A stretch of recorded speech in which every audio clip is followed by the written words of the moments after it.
है। नरक में क्या होता है? बोले नरक एक दो नहीं है, नरक कुल 28 है। कितने हैं? उसमें क्या होता है? उसमें आपको आपके पाप के अनुसार दंड मिलता है। जैसे पाप किए होंगे वैसा दंड मिलेगा। जैसे उदाहरण देखिए, मैं आपको असली दंड नहीं बता रही क्योंकि वो बहुत भयानक होते हैं, पर समझा देती हूँ, आप समझ जाएंगे। मान लीजिए घर के डस्टिंग का कपड़ा है। डस्टिंग यानी जो धूल बैठ जाती है, सूखी धूल, उसको साफ करते हैं ना। तो डस्टिंग का कपड़ा है, उसको साफ करना है। कैसे करोगे? और थोड़ा पानी से पोंछेंगे, झाड़ेंगे तो वो साफ हो जाएगा। अच्छी बात है। अब मान लीजिए घर के पोछे का कपड़ा है, उसको कैसे साफ करोगे?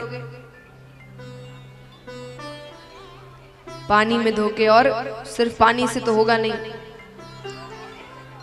साबुन इत्यादि, हाँ, और कूटनी से पीटेंगे खूब,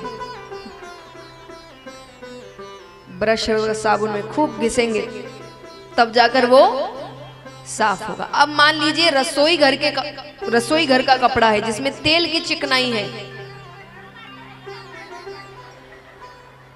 गरम गरम खौलते हुए पानी में डाला जाएगा, कॉस्टिक सोडा इत्यादि डाला जाएगा, खूब कूटनी से पीटा जाएगा, खूब निचोड़ा जाएगा, तब जाकर वो, तो जैसा कपड़ा वैसी सफाई, जैसे पाप वैसा दंड। अब सुखदेव जी ने तो असली दंड बताए थे, तो राजा परीक्षित बड़े डर गए। सोचिए, मैंने ना बता के कितना अच्छा। जिस व्यक्ति ने अपने जीवन में सिर्फ एक पाप किया था, सिर्फ एक, उसका भी दंड उनको मिल गया कि 7 दिनों में मृत्यु है, वो भी ये बातें सुनकर कांप उठते हैं। तो हम और आप तो क्या हो जाए? तो बड़े डर गए वो, डर गए। उन्होंने कहा कि प्रभु ऐसा है क्या कि जीव पाप भी करे और नरक लोक भी ना जाए? सुखदेव जी कहते ऐसा तो नहीं है, पाप किया है तो नरक लोक तो जाना पड़ेगा। हाँ, अगर तुम एक गलती करते हो, उसका प्रायश्चित कर लो, उसको वापस ना दोहराओ, तो दंड बहुत कम हो जाता है, लेकिन नरक तो जाना पड़ेगा। बोले नहीं, कोई तो तरीका होगा कि जीव पाप भी करे और नरक लोक भी ना जाए। सुखदेव जी कहते आप पापियों का भी कल्याण चाहते हैं? एक तरीका है, सुनने में इतना आसान कि यहां बैठे आधे लोग तो कहेंगे हमारा काम हो गया, लेकिन करने में उतना ही कठिन है। सुखदेव जी कहते हैं अंत समय में अगर मुख से भगवान का नाम ले लो तो नरक लोक नहीं जाते। कितना आसान है ना? क्या ले लेंगे, कोई बात नहीं। लेकिन जन्म जन्म मुनि जतन कराही, अंत राम कही आवत नहीं।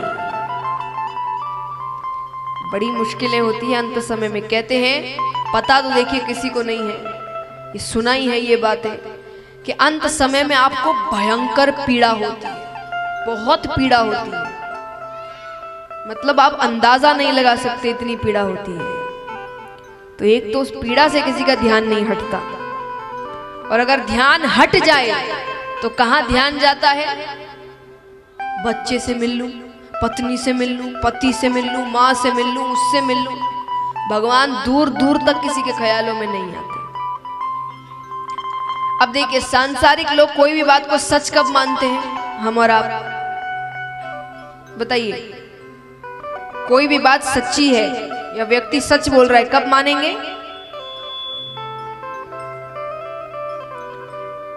कोर्ट में कोई बात सच कब मानी जाती है? सबूत चाहिए हमें।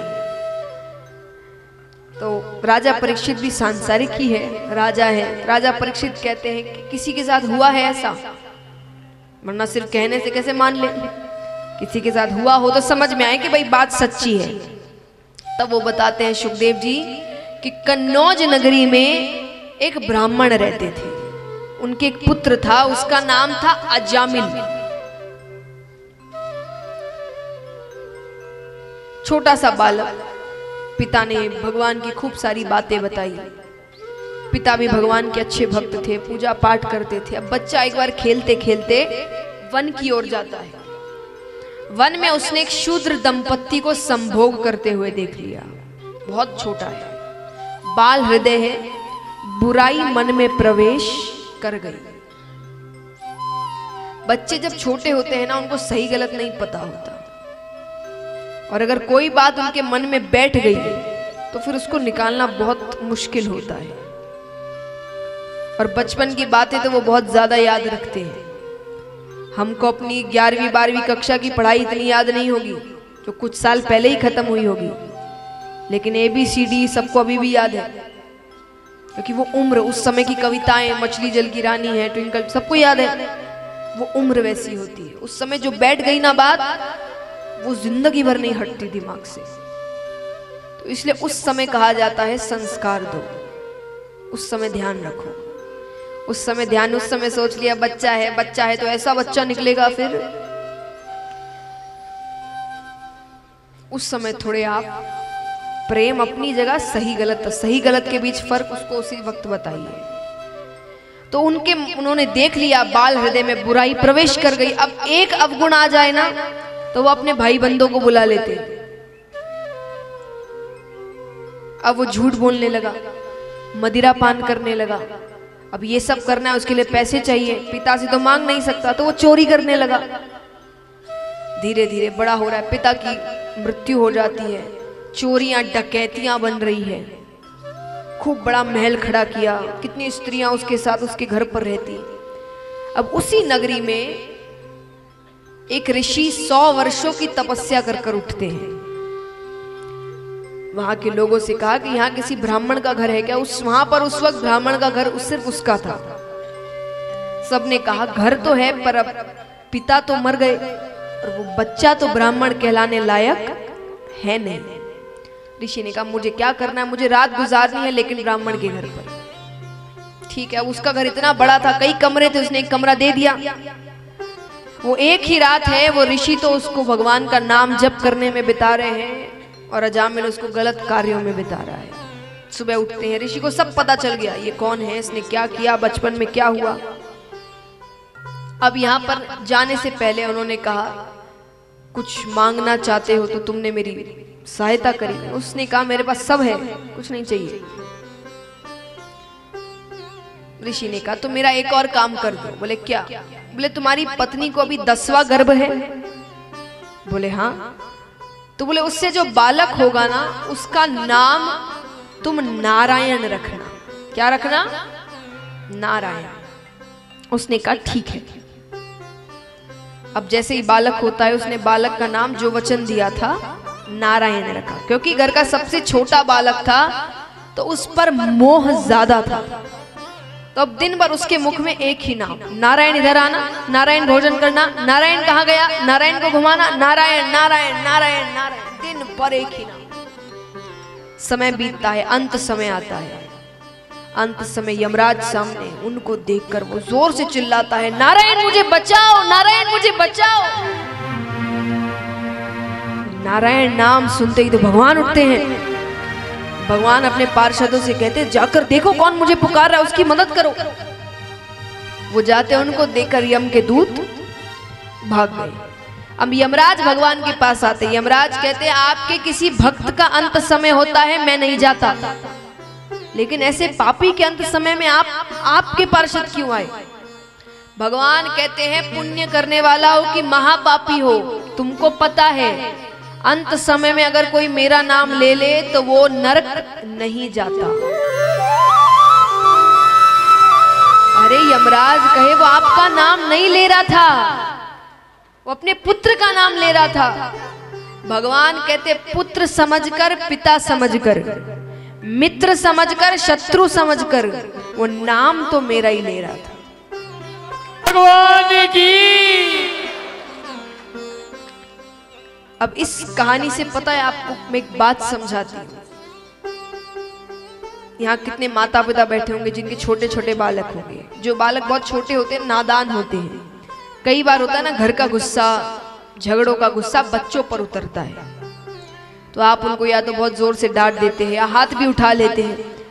तो जो समझदार, देखिए थोड़ा समझदार होने वाला बच्चा तो समझ जाता है कि चलो गुस्से में थे, पर जो बहुत छोटा होता है ना वो समझता नहीं, वो डर गया आपसे, आपने उस पर हाथ उठा दिया या बहुत तेज चिल्ला दिया तो वो अब आपसे डर गया, अब वो आपके पास नहीं आएगा।